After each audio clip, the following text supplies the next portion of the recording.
Les Vases d'Ussé, tome 1, Les yeux verts d'Éléonore, suite. Dimanche 25 avril 1999. Accoudé près d'Éléonore, François la couvait des yeux, s'imprégnait d'elle, de ses formes, de sa poitrine qui se soulevait au rythme de sa respiration, de sa simple présence. Avec son corps, il faisait écran aux rayons du soleil timide de cette fin avril. Éléonore ouvrit les yeux. Le soleil lançait des éclairs lumineux qui chatoyaient dans la chevelure de François et l'auréolaient. « C'est déjà le matin ?»« Oui, mon amour, et c'est notre premier matin. Je suis à toi et tu es à moi. Je ne te laisserai pas t'échapper, dit-il en la serrant contre lui. Tu ne crois pas que nous avons pris des risques? Un rapport non protégé et moi sans contraception en plus. Tu courais plus de risques que moi, car je suis ton premier amant. Je m'en suis bien rendu compte. Et j'espère bien rester le seul homme à te faire l'amour. Tu es la première avec laquelle je n'ai pas utilisé de préservatif. Et finalement, j'aimerais bien t'avoir mise enceinte. Un enfant de toi, j'en rêve. Tu en es sûr? Certain. Je t'aime comme un fou. Je ferai n'importe quoi pour toi. Moi aussi, je t'aime, François. Mais pour le bébé, il faudra attendre encore un peu. Ce n'est pas la bonne période pour que je sois enceinte. Nous pouvons tout de même nous entraîner, ajouta-t-il malicieusement. François la serra plus fort dans ses bras. Son membre viril était dur et il embrassa Éléonore avidement. Ce fut un très long baiser. Puis il descendit vers son cou. Il avait atteint sa poitrine et s'apprêtait à l'effleurer du bout de la langue quand Éléonore se souleva brusquement et le poussa pour qu'il s'allonge. Puis elle se pencha vers lui pour l'embrasser. François lui répondit en veillant à se maîtriser. Quand la langue de la jeune infirmière commença à effleurer son cou, il frémit. Il était obligé de se contrôler pour ne pas répondre à ses avances, et cela ne faisait que l'enflammer davantage. Les baisers légers d'Éléonore provoquèrent dans tout son corps des sensations fulgurantes. Quand elle embrassa son cou, il tressaillit, ferma les yeux et s'abandonna totalement. Éléonore descendit plus bas, dessinant avec ses lèvres sur son corps de larges cercles qui provoquaient des skis chatouillis. Pour lui, ces caresses étaient presque une torture, une délicieuse torture. Quand elle s'approcha de son nombril, il lui prit la tête pour qu'elle descende encore. Sa respiration s'était accélérée et, incapable de supporter plus longtemps les effleurements de sa langue, François guida sa bouche vers son membre dressé. Éléonore releva la tête pour le regarder. « Uniquement si tu en as envie. Tu aimerais ?»« Oui, » murmura François. « Alors j'en ai envie. » Quand il sentit qu'elle prenait son sexe en érection dans sa bouche, François gémit de plaisir. Éléonore en explora le gland arrondi et lisse, la hampe, et découvrit la douceur de cette peau si fine. Comme François gémissait sous ses caresses, cela lui donna de l'assurance et elle commença à tracer des cercles avec la langue autour de son membre viril.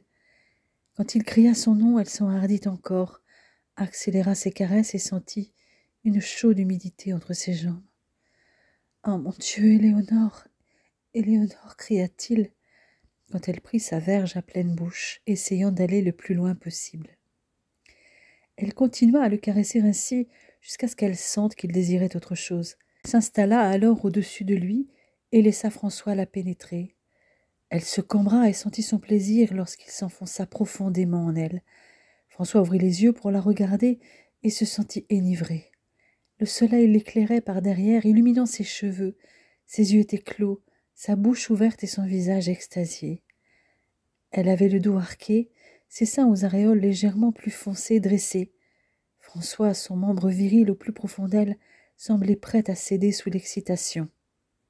Éléonore se souleva, puis redescendit quand il leva les hanches pour venir à sa rencontre. Son désir s'amplifia et devint si intense qu'il aurait été incapable de le maîtriser même s'il avait voulu. La jeune femme se souleva une fois encore, et quand elle retomba sur lui, elle sentit jaillir son sperme. Il se redressa, l'attira vers lui et prit le mamelon dans sa bouche. Après un moment, Éléonore s'allongea près de lui. Il se pencha alors sur elle pour un long baiser, puis nicha sa tête entre ses deux seins, l'embrassant encore. Puis il s'allongea à son tour totalement apaisé. Au bout d'un moment, comme elle restait silencieuse, il s'accouda pour la regarder. Elle lui sembla un peu mélancolique. « Que se passe-t-il, mon amour ? Je suis heureuse que tu sois resté avec moi cette nuit, même si ce doit être la seule. Mais je te l'avais promis, même si lorsque je t'avais fait cette promesse, je n'imaginais pas que nous finirions dans le même lit. Tu semblais si fragile. Jamais je n'aurais osé te toucher si tu n'avais pas fait le premier pas, de manière un peu agressive d'ailleurs. J'avais eu si peur pour toi, François. Éléonore, je suis restée cette nuit, et ce ne sera pas la seule. J'aimerais aussi passer toutes les suivantes avec toi, parce que je t'aime. Je veux vraiment un enfant de toi. Ce n'était pas une plaisanterie, et je n'ai jamais ressenti autant de plaisir qu'avec toi. J'aimerais recommencer encore et encore, mais là, il faut que je récupère. François, moi aussi, je voudrais recommencer. Dès que tu me regardes, dès que tu me touches, même en m'effleurant à peine, le désir monte à un point inimaginable. Je n'aurais jamais imaginé autant de plaisir. C'est comme si nos corps étaient faits l'un pour l'autre. Ils le sont, je peux te l'assurer. Il n'osa pas lui dire que les femmes qui pouvaient l'accueillir totalement, comme cela avait été le cas avec elle, étaient rares. Il avait d'ailleurs appris à contrôler sa pénétration et faisait toujours très attention à ne pas brusquer ses partenaires, jouissant surtout du plaisir qu'il leur donnait. Jamais il n'aurait pensé pouvoir un jour ressentir à la fois l'émotion de déflorer celle qu'il aimait et la jouissance infinie de l'avoir pénétrée totalement. Grâce à Éléonore, il venait de dépasser ses rêves les plus fous, et il était comblé. C'est comme s'il n'avait formé qu'un seul être. François se souleva pour déposer une pluie de baisers dans son cou avant de se lever. « Je prends un peu de distance avec toi, Éléonore Ducey, sinon je risque de te sauter dessus. Nous pourrions tout de même faire autre chose que l'amour, jeune femme. Je fais un saut chez le boulanger et chez moi pour récupérer des vêtements propres. » Il s'habilla rapidement et revint vers le lit, sur lequel il s'agenouilla pour effleurer les lèvres d'Éléonore. « Je reviens très vite. » La jeune femme se leva et s'étira assise au bord du lit. Comme chaque matin, elle fit sa séance de yoga seulement vêtue d'un shorty et d'une brassière. Après une série d'asanas, elle enchaîna avec un peu de barre au sol, gainage, développé, grand plié, écart. Il ne fallait vraiment pas qu'elle se relâche. La date du showcase approchait. Plus que 3 jours de répétition.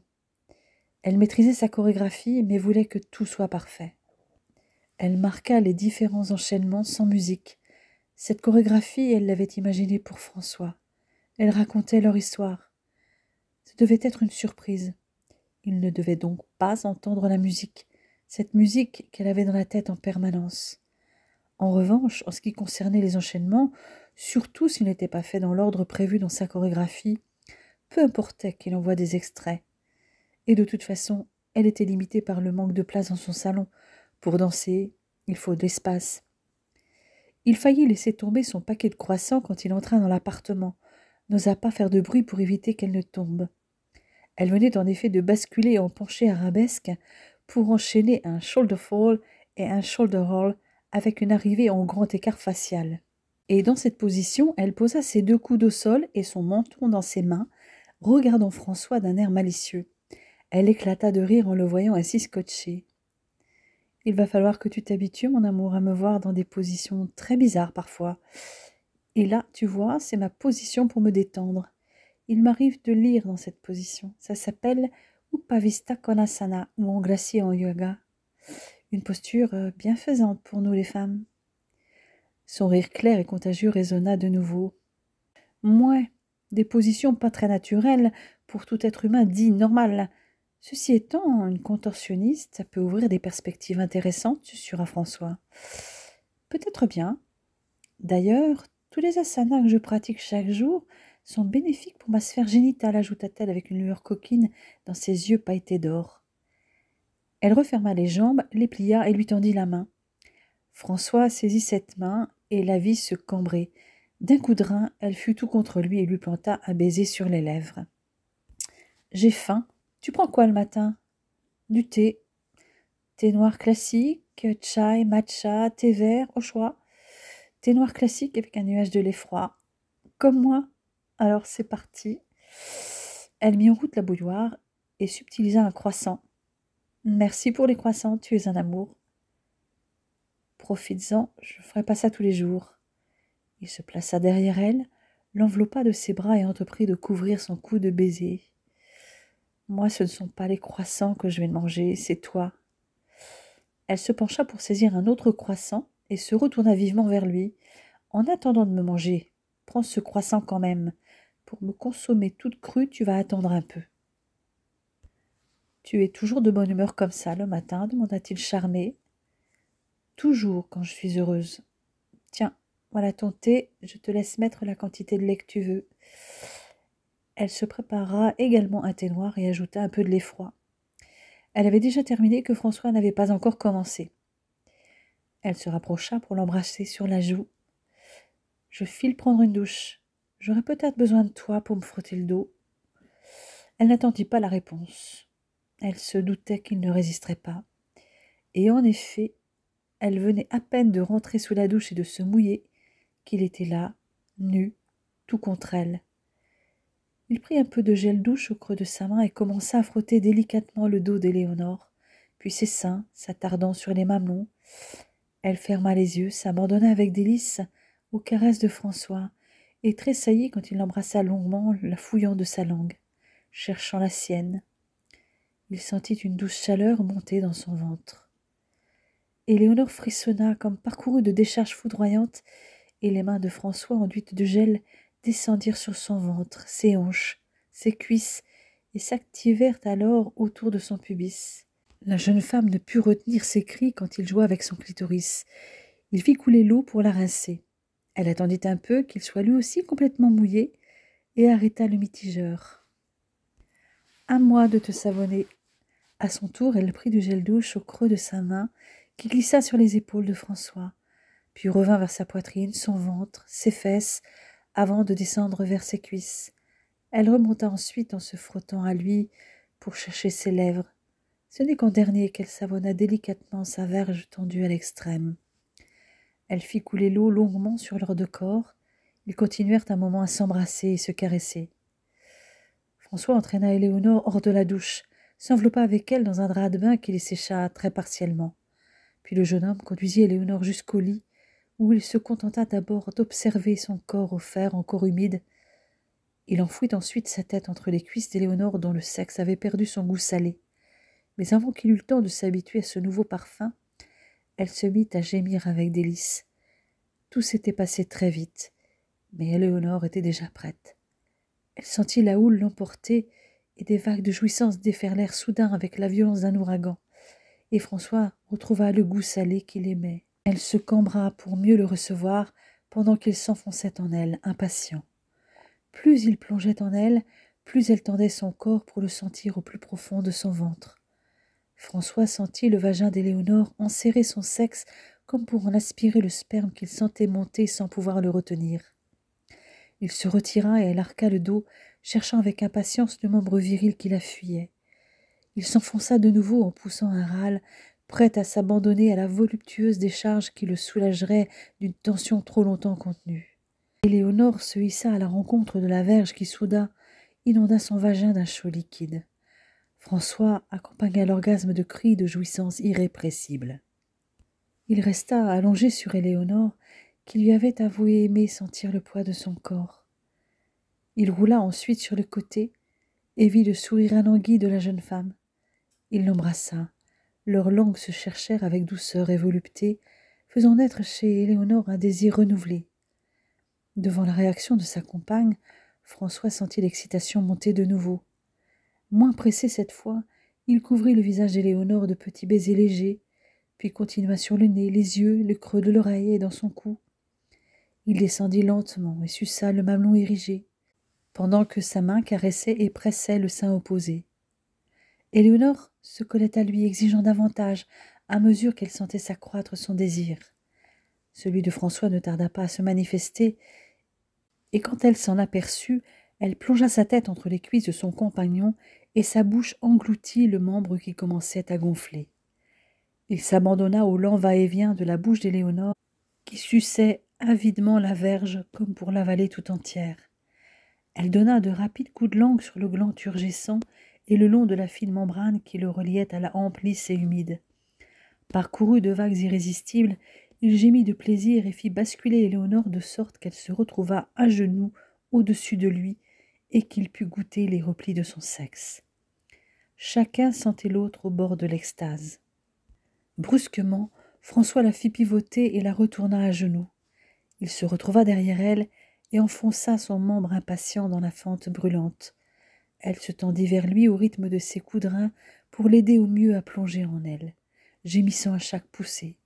Et soudain, d'abord elle et lui ensuite, ils atteignirent l'orgasme pour la seconde fois consécutive.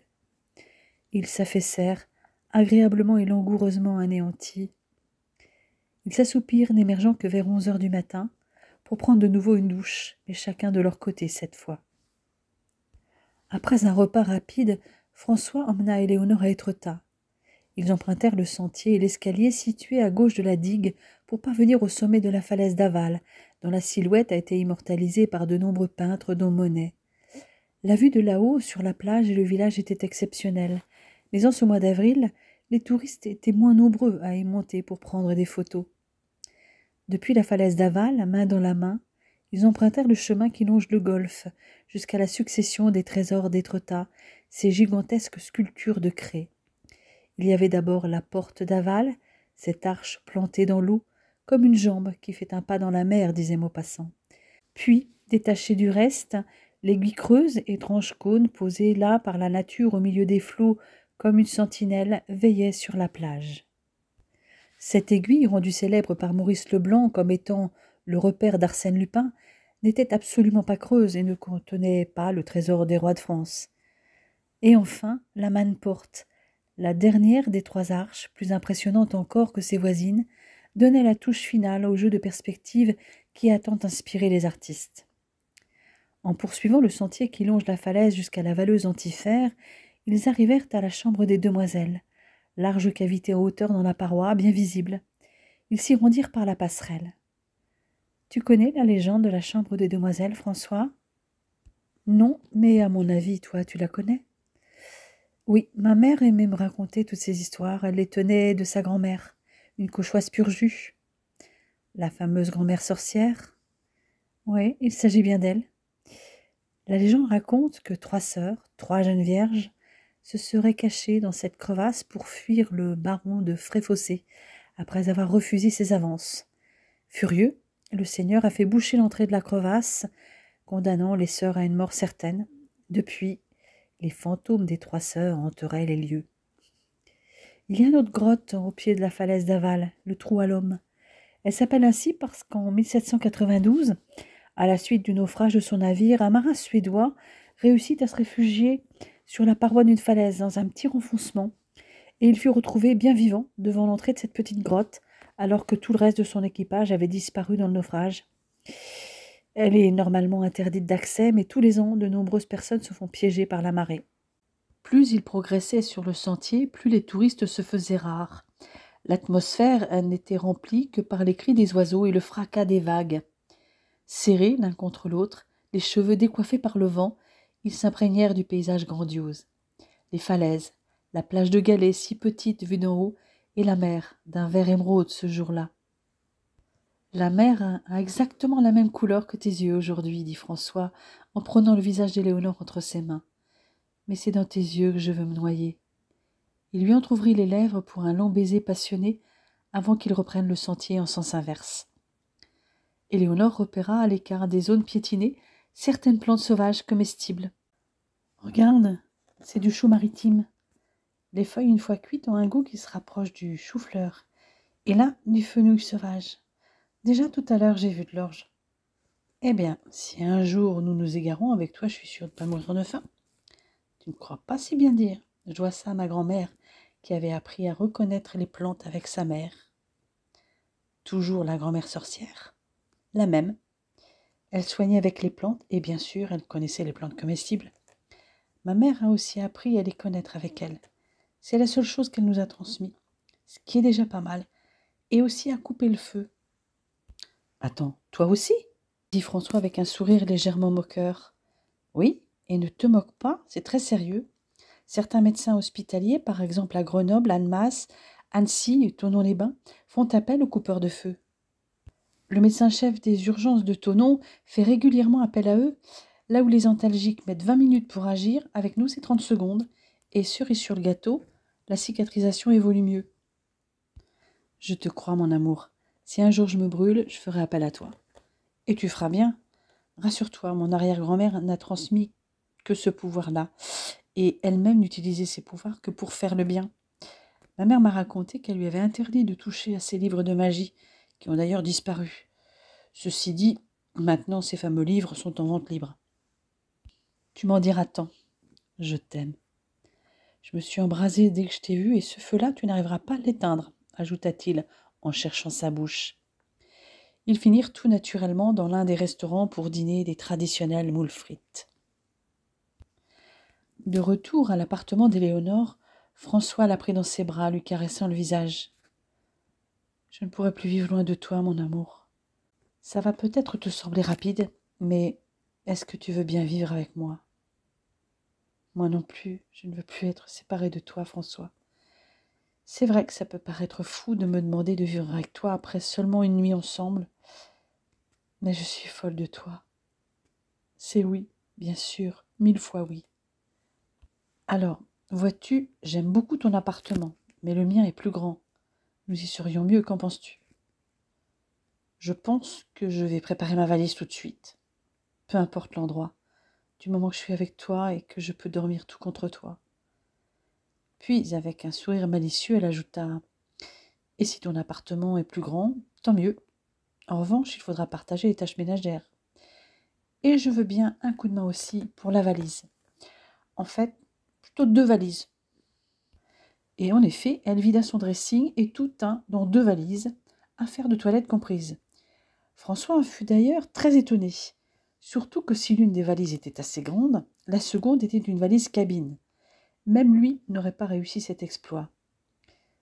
Je verrai pour le reste plus tard. En fait, il ne reste que mes bouquins. Mon appartement est ameublé, donc en dehors de ce qu'il y a dans ces 2 valises et mes bouquins, je n'ai rien d'autre à emmener.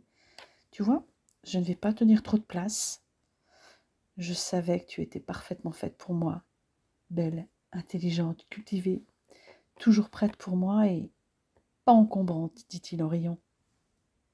Puis il redevint sérieux et la serra dans ses bras, cherchant sa bouche pour un long baiser. En réalité, tu occupes toute la place dans mon cœur depuis que je t'ai vue. Je n'arrêtais pas de penser à toi, de rêver de toi. Toi aussi, tu étais dans toutes mes pensées, dit Éléonore. Quand je pense que nous aurions pu ne jamais nous rencontrer, car il y a quelques mois, j'avais envisagé de partir d'ici, de changer de région. Puis est venue cette affectation en médecine interne. Et surtout toi, j'ai décidé de rester. Et cela fait de moi le plus heureux des hommes. Attends de vivre vraiment avec moi pour dire ça. Tu vas peut-être me trouver insupportable au bout d'un moment. Je prends le risque. Et toi aussi tu prends un risque. Il la prit dans ses bras, la souleva de terre et la fit tournoyer.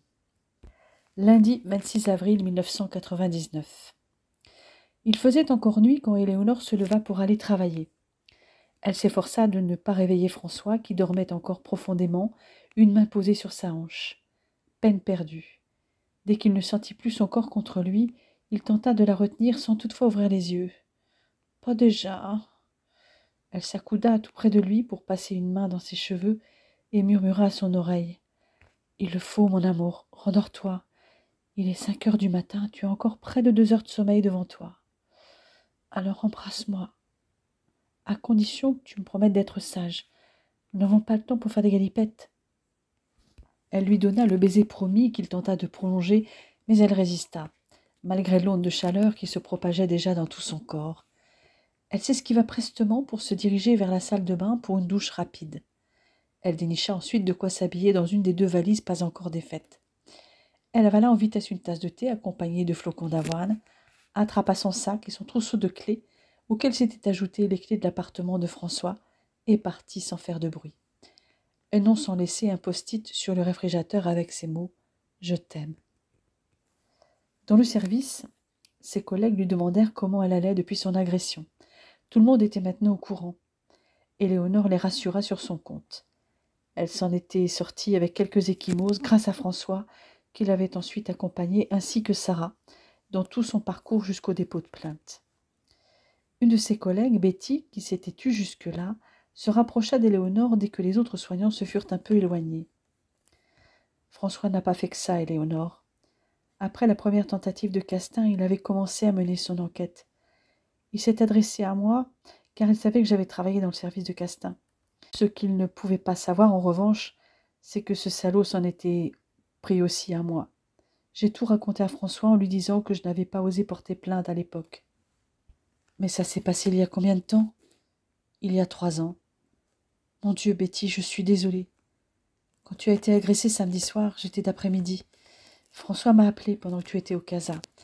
Il a eu de la chance, j'étais encore dans le service. Il m'a expliqué ce qui venait de se passer, qu'il en avait été témoin, ainsi que ton amie Sarah. Il m'a supplié de porter plainte également pour que Castin ne s'en sorte pas comme ça. Il avait aussi appelé le chef de service de chirurgie vasculaire, car il pensait que je n'étais sans doute pas la seule. Je suis allée porter plainte hier, Éléonore. Merci, Betty. J'espère que les autres victimes auront ce courage. Sais-tu si Castin est toujours en garde à vue ? Ça, je l'ignore. Nous allons nous soutenir mutuellement. Tu peux compter sur moi. Et toi, tu peux compter sur François, car il ne lâchera rien. À l'évocation de son compagnon, Éléonore ferma les yeux et sourit. Non, il ne lâchera rien pour moi, comme pour toi et les autres victimes. Si tu avais vu sa rage contre Castin, il aurait pu le tuer si Sarah ne l'avait pas arrêté. Ça ne m'étonne pas, il était bouleversé au téléphone. Maxime fut le premier à croiser le chef de clinique. Jamais il n'avait vu son ami aussi détendu et souriant. Il s'était manifestement passé quelque chose durant le week-end. Vu ton air béat ce matin, je devine que ton week-end s'est bien passé et que tu n'étais pas seul. Bien vu, Sherlock, j'étais au paradis. Et quelle est la magicienne qui a réussi à te rendre complètement gaga ? Parce que pour te satisfaire, il en faut. Crois-moi, j'ai été plus que comblée sur ce plan-là. À ce point ? Donne-moi ses coordonnées alors. Dans tes rêves, elle est à moi et je lui ai demandé de vivre avec moi. Attends, elle vit chez toi ? Mais tu n'as jamais emmené une seule fille dans ton appartement. Même Julia, tu l'as sautée chez elle. Là, c'est différent. Je suis amoureux fou d'elle. La seule pour laquelle je t'ai vraiment vu craquer dernièrement, ta chasse gardée, c'est Ellie. Ne me dis pas que ton plan cul longue durée, c'est... Éléonore. Oui, c'est elle. Et elle n'est pas qu'un plan cul. Je veux vivre avec elle. Et tu avais raison pour son parfum. Chalimard, tu te rappelles ? Ah oui, quand je t'ai dit si elle est aussi sensuelle que son parfum ça promet. Tu avais presque raison. Elle n'est pas aussi sensuelle que son parfum. Elle l'est bien plus. Bref, la femme idéale. Il n'y a vraiment de la chance que pour la crapule. Non seulement elle est sublimement belle, intelligente, cultivée, c'est une excellente infirmière, et là tu me balances. Quel est le meilleur coup que tu aies jamais eu au lit ? Dit Max en soupirant. C'est la femme de mes rêves. Et en plus, je suis bien placée pour savoir qu'elle est folle de toi, puisqu'elle me l'a dit. C'est vraiment trop injuste, ajouta-t-il en imitant Calimero. François éclata de rire. C'est ça, fais ton Calimero maintenant. Ben oui, tu as chopé une nana de rêve, et moi je suis tout seul. Ceci dit, Ellie aussi avait une mine réjouie ce matin. Rien à voir avec sa mine désespérée de la semaine dernière. J'aurais dû me douter que la seule personne responsable de cette transformation, ça ne pouvait être que toi. Mais tu oublies quelqu'un dans l'équation ? Julia, que tu as sauté encore dans ton bureau vendredi. Elle sait que c'est fini entre nous, je lui ai dit samedi. La connaissant, je doute qu'elle en reste là. Éléonore était occupée dans son secteur de soins et ne put voir François seul avant la fin de la pause. Il l'attendait d'ailleurs impatiemment dans son bureau, et dès qu'elle fut là, il referma soigneusement la porte pour pouvoir enfin la prendre dans ses bras. Il prit ses lèvres pour un profond baiser qui la fit frissonner. Puis il fit pleuvoir des baisers sur son cou, sa gorge. Il embrassa ses paupières closes. Il s'arrêta aussi brusquement qu'il avait commencé et se recula légèrement sans la lâcher pour mieux la voir, en serrant son visage de ses 2 mains, lui caressant délicatement le front, les joues avec ses pouces. « Tu m'as manqué. J'avais besoin de sentir ton corps contre moi, ton parfum. Moi aussi, j'avais envie d'être tout contre toi. Betty m'a raconté pour ta petite enquête et le reste. Pourquoi me l'avoir caché, François, même si je crois avoir deviné? Je ne voulais pas t'inquiéter.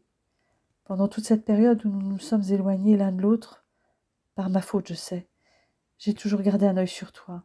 En fait, je crevais de jalousie. » Éléonore lui effleura la joue du dos de la main qu'il saisit pour en embrasser la paume. « La seule idée que Castin te touche, même s'il l'avait fait avec ton consentement, me rendait fou. Alors, quand il est devenu plus pressant, j'ai eu peur de te perdre. Je me suis souvenu de sa réputation de tombeur déjà à la fac, de la réaction des filles qu'il avait serrées d'un peu trop près. Je me suis rappelé que Betty avait travaillé avec lui, et quand j'ai commencé à lui poser des questions, j'ai vu qu'elle était gênée. Tu sais, j'étais là avec Sarah le jour où il t'a agressé, c'était notre plan. Mais les fois d'avant, j'étais là aussi. » « Tu veux dire que tu étais là aux 2 précédents rendez-vous, où il ne s'était rien passé d'ailleurs? En fait, vous étiez 2 à veiller sur moi, toi et Sarah? J'étais ravie que tu gardes tes distances. Ça voulait dire que je ne t'avais pas tout à fait perdu, mais je serrais les poings. Je passais aussi régulièrement dans ta rue et devant le studio de danse pour essayer de t'apercevoir. Tu ne m'aurais pas perdu, François. Tu m'avais quasiment jeté dans les bras de ce mec, mais dans mon cœur, c'est toi, ça a toujours été toi. Mais ce n'est pas tout. Après, il y a eu notre dispute à cause de Julien et de mon attitude. Je t'observais quand tu arrivais en voiture. Je te voyais aller au fond du parc. Tu avais l'air si triste, tes yeux de plus en plus cernés. Je t'ai même suivi une fois au fond du parc et je t'ai vu danser. Tu m'as vue? Tu étais si belle, si désirable. Il la serra dans ses bras et chercha ses lèvres pour un baiser à peine effleuré et déposa un autre sur son front. Si je ne t'ai pas parlé de mes appels de samedi soir à Betty et au chef de service de Castin, c'est parce que je ne voulais pas t'effrayer. Tu étais fragilisée et surtout, après ce qui s'était passé entre nous, j'ai gardé le silence parce que ce que nous vivions était tellement merveilleux que je voulais que rien ne vienne gâcher ces moments rien qu'à nous. Je comprends, et finalement tu as eu raison. Moi aussi je voulais que rien ne gâche ces moments de bonheur si intenses. Mais dans les prochaines semaines ou les prochains mois, l'affaire Castin va refaire surface dans nos vies, car il va y avoir un procès, surtout si d'autres filles portent plainte. Je reste à tes côtés quoi qu'il arrive. Je t'aime plus que tout. Toi aussi, François, tu es ma raison de vivre. Elle se leva contre lui, leva son visage, les lèvres entr'ouvertes pour l'embrasser, ce qu'il fit d'abord avec douceur, puis avec de plus en plus de passion, laissant ses mains glisser sur ses épaules, ses seins, sa chute de rein, déclenchant chez Éléonore des picotements devenus familiers, sans parler de son désir à lui. Mais la jeune femme se détacha à regret. « François, j'en ai très envie, mais le travail nous appelle. En revanche, ce soir, je te promets une double ration. Chose promis, chose due. Attends un peu pour sortir du bureau, car tout de suite, tu n'es pas dans un état décent. Ouvre la fenêtre, l'air frais te fera du bien, dit-elle espiègle. » Il lui fallut en effet quelques minutes pour être présentable. Mais quand il sortit de son bureau, il tomba nez à nez avec Sophie, qui l'aborda avec un petit sourire en coin. « Alors, François, ça y est enfin? Tu t'es décidé à laisser libre cours à tes sentiments avec Éléonore?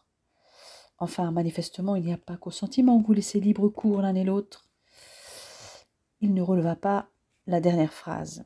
« Tu avais raison, j'ai été idiot de résister aussi longtemps. » Idiot, ça, tu peux le dire. Au point de laisser le champ libre à ce satyre de Castin. Enfin, tout est bien qui finit bien pour vous, les amoureux. Mais lui as-tu dit que tu avais posé ta candidature pour une mission humanitaire? Pas encore. Tant que nous n'étions pas ensemble, je ne voyais pas l'utilité de lui en parler. Fais-le, François, n'attends pas. Dans une relation comme la vôtre, il ne peut y avoir de mensonge. Il retrouva Éléonore pour déjeuner au self et bien sûr, ils ne purent cacher leur attirance mutuelle. D'autant qu'habituellement, les médecins déjeunaient ensemble dans une partie du self réservée à leur usage. Et là, François n'était pas dans cet espace réservé. Leurs regards, leurs mains qui se frôlaient, tout dans leur attitude révélait au grand jour leur relation. De quoi alimenter les ragots pendant quelques jours.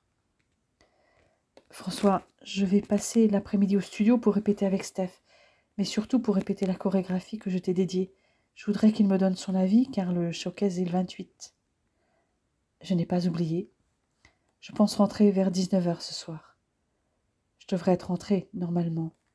Et mon corps sera échauffé avec tout cet exercice physique en répétition.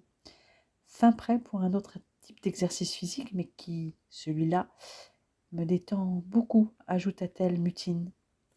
Elle se levait pour partir quand Maxime arriva avec son plateau. Il l'embrassa sur chaque joue et s'assit à côté de François. Tandis qu'Éléonore se frayait un chemin vers la sortie, elle croisa Julia. Maxime et François remarquèrent le regard malveillant de la néphrologue. Le premier se pencha vers le second et lui glissa à mi-voix. « Tu sais, si Julia en a un jour la possibilité, elle causera du tort à Éléonore. »« Tu as peut-être raison, et c'est de ma faute, reconnut François. Elle est persuadée que parce que j'ai couché avec elle, quand j'avais pris mes distances avec Éléonore, je reviendrai vers elle. Ce n'est pas ta faute. Chacun doit pouvoir faire ses choix. Elle t'avait quitté pour un autre et a fini par s'en séparer. Tu as fait un meilleur choix, elle le sait. Elle ne supporte pas que tu sois tombé amoureux d'une autre. Voilà pourquoi elle essaiera de vous causer des ennuis un jour. »« C'est possible, répondit François. Il ne voulait toutefois pas y croire. Il préférait accorder à Julia le bénéfice du doute. Quand il ouvrit la porte, l'appartement semblait obscur et silencieux. Les volets étaient baissés. Son cœur se serra à l'idée qu'elle n'était pas encore rentrée. Mais en s'avançant, il aperçut une faible lueur et perçut son parfum, proche de lui. Elle était là, juste derrière lui, approchant sans bruit. Elle l'emprisonna dans ses bras et il sentit la pression de ses seins, de son ventre contre son dos. Un frisson délicieux le parcourut. Mais elle relâcha son étreinte, le prit par la main et l'entraîna dans le salon. Elle avait préparé la table pour un dîner en amoureux. La seule lumière était celle des bougies, et une odeur appétissante lui parvenait de la cuisine. Mais surtout, il y avait Éléonore. Éléonore qui le regardait avec son plus beau sourire, ses yeux verts immenses. Elle était vêtue d'une robe bleue en soie à fines bretelles avec un col bénitier, très près du corps, en révélant toute la perfection. Tu es nue sous ma robe, mais rassure-toi, je ne sortirai pas dehors comme ça. Cette robe te va à ravir. Je ne l'ai portée qu'une seule fois, lors d'un défilé de mode pour un ami couturier de Steph. J'ai défilé plusieurs fois pour lui, pour présenter ses collections. Le corps d'une danseuse est, paraît-il, idéal dans le mannequinat. Il m'a fait cadeau de cette robe et 2 ou 3 autres aussi sexy. Il l'attira tout contre lui. Danseuse, mannequin, tu ne cesses de me surprendre. Danseuse, je suis restée. Mais mannequin, que ce soit pour des défilés ou des shootings photos, ce n'est pas pour moi, un monde trop superficiel. Ça m'a permis de gagner un peu d'argent pendant mes études, c'est tout.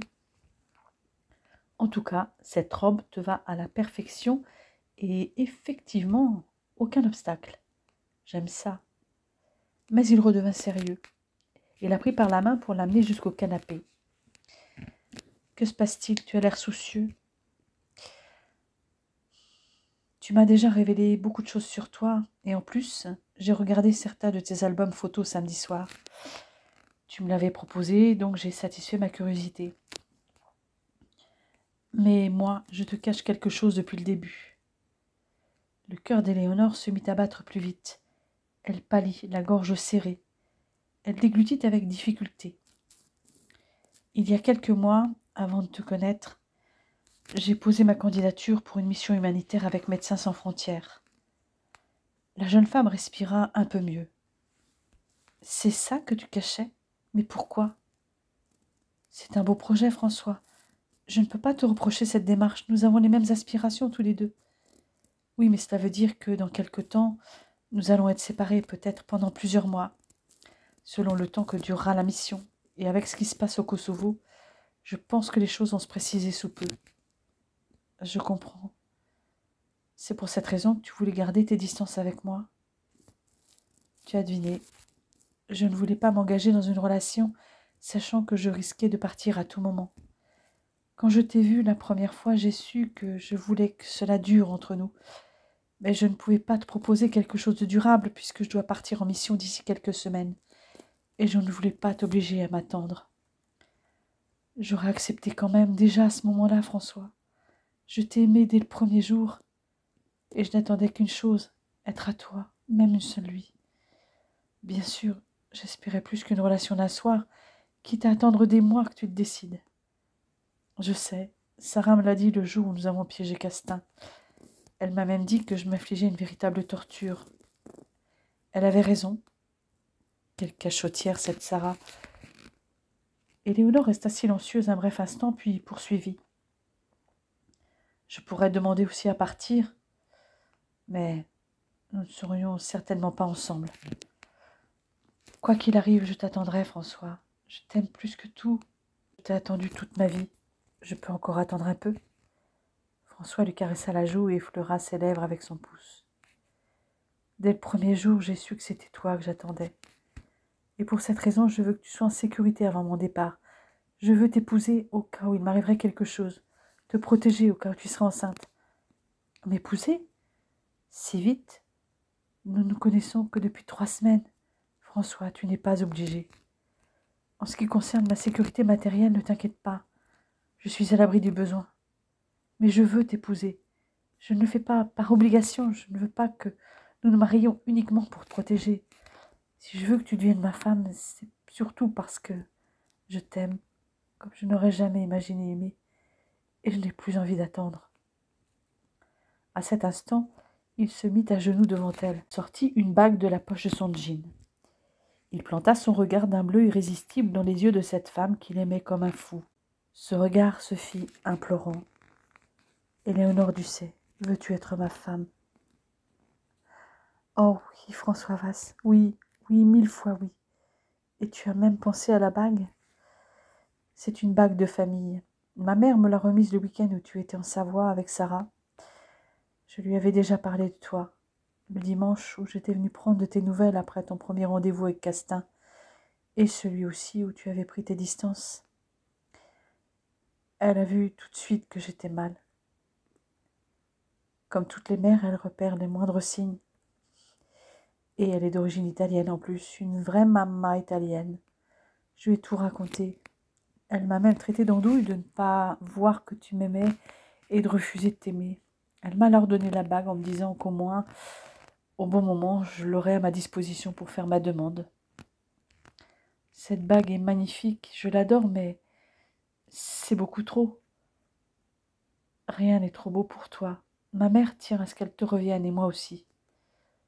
Je pense que je vais beaucoup aimer ta mère. Et elle va t'adorer. La mienne t'adore déjà. Mais elle ne m'a jamais rencontrée. Ce que je lui ai dit lui suffit. Pour l'embrasser, il prit son visage entre ses mains qu'il laissa glisser ensuite jusqu'à sa chute de rein pour la presser contre lui. Éléonore finit par se reculer à regret. Si on dînait, je ne voudrais pas que mon gratin de ravioles fait avec tant d'amour se dessèche.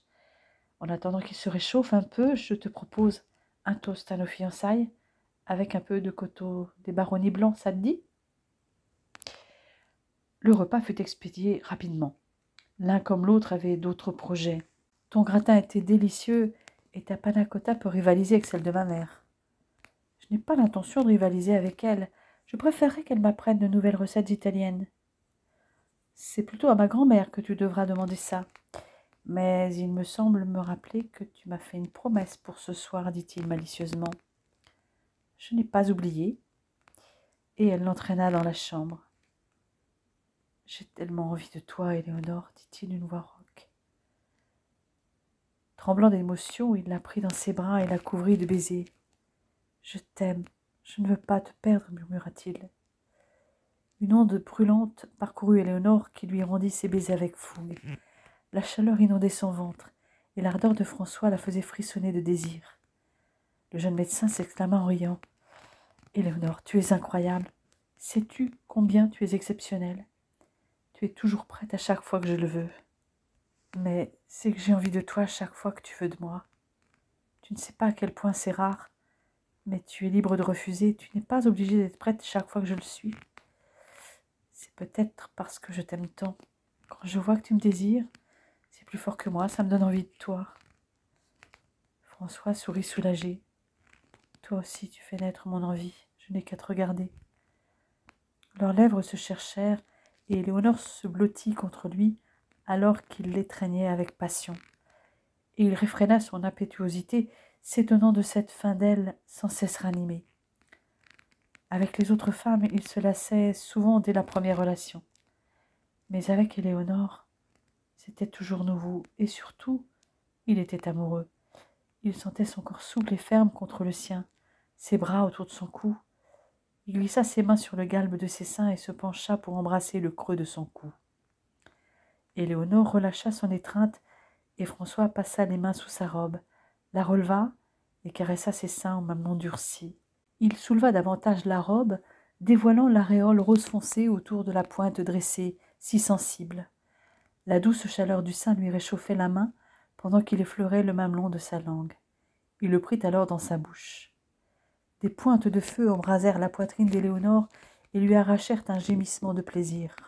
Elle était surprise par l'intensité de sa propre attirance. Elle ôta sa robe d'un geste gracieux. À la vue de son corps nu, François retint son souffle. Il caressa sa peau douce et étreignit ses seins, titillant un des mamelons durcis et mordillant l'autre. Des ondes de plaisir submergèrent Éléonore. Elle ferma les yeux et s'abandonna aux délicieuses caresses. Elle garda les yeux clos et sentit qu'il l'embrassait. Elle ouvrit les lèvres pour que la langue de François poursuive son exploration. Lorsqu'elle l'entoura de ses bras, elle sentit contre ses mamelons exacerbés le frottement de sa chemise. Il caressa la peau satinée de son dos, sentant ses muscles fermes sous ses doigts. La réaction passionnée d'Éléonore décupla son ardeur et sa verge durcie se tendit. « Éléonore, j'ai envie de toi, souffla-t-il. Viens, je suis prête. Laisse-moi ôter mes vêtements. » D'un geste vif, il enleva sa chemise et son pantalon. Il la poussa légèrement sur le lit, ouvrit ses cuisses pour exposer ses lèvres humides. Il la fouilla de sa langue à la recherche du bouton de rose enfoui dans ses plis. Elle étouffa un cri et s'offrit davantage. Il chatouilla le clitoris durci d'un petit coup de langue, puis plongea dans la fente accueillante. Il adorait le goût de sa féminité. Des ondes de plaisir submergèrent Éléonore, lui ôtant toute conscience, à l'exception d'une lancinante pointe de feu qui lui brûlait le ventre. Elle était encore plus réceptive que les jours précédents, et chaque baiser, chaque caresse déclenchait des vagues de volupté qui se propageaient dans tout son corps sans qu'elle en eût conscience. Sa respiration devint haletante, et les râles de plaisir qui lui échappaient excitèrent François, qui la fit basculer sur le côté et se plaça derrière elle. Il la pénétra doucement. Éléonore réagit en tendant ses fesses vers lui pour le sentir entièrement. L'incroyable chaleur de son accueil arracha un cri à François. Saisissant ses hanches, il commença un lent va-et-vient, puis sa main chercha son clitoris qu'il caressa, pendant qu'Éléonore se tendait vers lui pour qu'il la pénétrât au plus profond. La sentant prête à exploser, il accéléra et elle hurla sa jouissance, aussitôt rejointe par François. Éléonore reposait le visage enfoui dans l'oreiller. Allongé contre elle, le souffle de François caressait sa nuque. Puis il roula sur le dos, gardant une main sur sa taille. « François, tu es un homme exceptionnel, tu le sais. J'ai déjà entendu ce mot quelque part, je crois l'avoir utilisé pour parler de toi. Oui, mais il s'applique à toi aussi. Comment fais-tu pour me connaître si bien? Tu m'as fait jouir si fort que j'en ai perdu conscience. C'est parce que tu étais prête? Oui, je sais. Chaque fois c'est merveilleux, mais cette fois-ci, je ne sais pas pourquoi. J'ai pensé à toi toute la journée. » Il l'observait amoureusement, passait sa main dans la chevelure dorée, ce qui enflammait ses sens et attisait son désir. Il dégagea le cou d'Éléonore en soulevant les mèches et déposa des baisers sur ses épaules et sa nuque. Les yeux fermés, elle s'abandonnait, aux lèvres chaudes et douces de François, qui lui mordilla le cou, effleura ses bras, puis l'enlaça et s'empara des deux seins, agaçant de ses paumes les mamelons durcis. Lorsqu'il se pencha pour lui baiser le cou, Éléonore leva la tête, en pivotant légèrement, et elle sentit son membre dur et brûlant contre son dos. Elle se retourna pour le prendre dans ses mains et caressa aux anges la peau douce qui recouvrait la verge tendue. Elle prit le sexe turgescent dans ses mains et exerça un mouvement de va-et-vient qui fit frémir François. Sensation bientôt décuplée quand il sentit sa bouche s'emparer de son membre viril. Inondé d'ondes de plaisir, François ferma les yeux en laissant échapper un râle. Il entr'ouvrit les paupières et ne put s'empêcher de caresser encore la douce chevelure. Éléonore le prit encore plus profondément et il crut qu'il n'allait pas pouvoir se retenir plus longtemps. Mais il voulait attendre pour profiter du moment exquis où il lui donnerait du plaisir. Lui procurer du plaisir, c'était ce qu'il aimait le plus, quitte à oublier le sien. Sans savoir comment, Éléonore se retrouva sur le dos, François étendu à ses côtés. Il l'embrassa. Elle entr'ouvrit les lèvres pour laisser sa langue la fouiller et l'étreignit. Elle aimait sentir ses lèvres presser les siennes, sa langue explorer sa bouche. Il la repoussa gentiment pour l'admirer. « Comment te dire à quel point je t'aime ? Tes yeux parlent pour toi, mon amour. » En effet, ses yeux brillants, si vivants, si bleus, qui la couvaient avec amour, ses yeux parlaient pour lui. Ils révélaient toutes les émotions qu'il tentait de dissimuler. « Moi, je sais combien je t'aime, assura Éléonore. » Il l'enserra dans ses bras avec force. Elle répondit à son étreinte avec fougue. Il la couvrit de baisers, parcourant son cou, ses épaules, ses seins. Il s'arrêta enfin et reprit son souffle. Il voulait faire durer le plaisir, utiliser tout son art pour la mener au point culminant, et il ne manquait pas d'expérience. Elle le désirait, et lorsqu'il s'inclina en souriant pour baiser son nombril, ferma les yeux et lui offrit son corps. Elle savait ce qu'il voulait, et le plaisir qu'il lui donnerait. Il caressa ses seins, puis fit glisser sa main le long de son corps, sur le creux de sa taille, le galbe de sa hanche, sa cuisse. Sa main remonta à l'intérieur de sa cuisse si soyeuse et si douce, et glissa sur son mont de Vénus, sur son ventre. Puis il se pencha pour déposer un baiser sur son ventre, avant de remonter vers ses seins, d'embrasser chaque mamelon. Ses mains douces l'effleuraient et avivaient son désir brûlant. Il la caressa encore, et son corps se souvenait de chaque grain de peau effleuré. Il baisa sa bouche, ses yeux, son menton, et lui mordit à l'oreille. Sa langue parcourut son cou, s'attarda au creux de sa gorge, descendit entre ses seins qu'il étreignit, savourant leur forme, leur goût légèrement salé, leur douceur, et son propre désir croissait. Sa langue chatouilla un mamelon, puis l'autre, et fouilla bientôt sa bouche, puis redescendit lécher encore le bout d'un mamelon durci, le pressa, pendant que sa main s'emparait de l'autre sein. Éléonore se souleva pour se coller à lui, s'abandonnant aux vagues de plaisir qui parcouraient son corps. De sa langue ardente, François taquina son nombril, puis décrivit des cercles le long de son ventre, effleurant sa peau.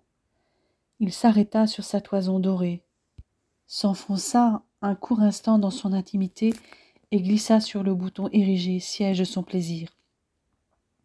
Elle tendit ses hanches vers lui, en laissant échapper un cri. Il se nicha entre ses cuisses, plongea dans les replis de sa vulve avec gourmandise pour se délecter de son goût qu'il connaissait et adorait. N'y tenant plus, il la fouilla de sa langue exigeante, qui explora chaque pli avant de pénétrer dans son vagin. Sous la volupté de ses coups de langue, Éléonore criait et gémissait de plus en plus haletante. Le monde extérieur n'existait plus. Elle était livrée tout entière au déchaînement de ses sens. Une houle sans cesse grandissante menaçait de l'emporter, et elle était tendue vers le déferlement tant désiré. Soudain, l'explosion l'emporta, lui arrachant un cri de jouissance, et Éléonore, secouée de spasmes, l'étreignit, se hissant vers lui comme pour le supplier de satisfaire l'irrésistible envie de sentir en elle sa virilité. Comprenant le désir intense d'Éléonore, François se redressa, et, s'emparant de son membre turgescent, le guida en elle qui aspirait tant à le recevoir. Le sexe dur entra en elle et elle se souleva pour lui ouvrir l'accès davantage. Les chaudes lèvres humides enserrèrent la verge durcie qu'il enfonça au plus profond de son vagin avide, sans craindre que sa taille ne fût pour elle une épreuve au-dessus de ses moyens. François ne cessait de s'émerveiller qu'il fût si bien assorti. Il se retira enfiévré par la sensualité du frottement, et sans retenue plongea de nouveau dans le chaud réceptacle, tandis qu'elle se collait à lui pour ne rien perdre de sa fougue. Il atteignit presque l'apogée de son plaisir, mais l'intensité se calma, et il continua son mouvement de va-et-vient, encore et encore. À chacun de ses coups, la jouissance montait en lui, et Éléonore le sentait tout en elle, entrant et se retirant comme le flux et le reflux d'une vague de feu. Elle perçut la respiration de François s'accélérer, la sienne aussi, pendant que leurs gémissements se mêlaient. Soudain, il cria son nom. Elle se pressa contre lui et une immense explosion les submergea. Après quelques coups ultimes, il se reposa sur son corps souple. C'était l'un des moments préférés d'Éléonore, sentir son poids sur elle. Il n'était pas lourd, c'était comme une pression agréable et chaude.